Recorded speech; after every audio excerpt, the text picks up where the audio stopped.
之後咧，我就將張畫咧就擺咗喺戶外嘅地方，就等大概2日至3日，即係等即係話咧，我擺咗喺個草地上邊啦，抌低咗喺草地嗰度，我翻去瞓覺，跟住佢就喺個草地露宿咗2日。咁露宿2日嘅時候咧，佢發生啲咩事咧？就係啲樹葉咧會好自然跌咗落張畫上面，佢就黐咗喺上邊。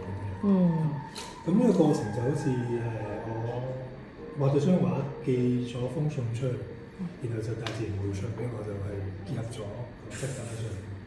咁所以佢講緊就等待緊一個新嘅景象出現。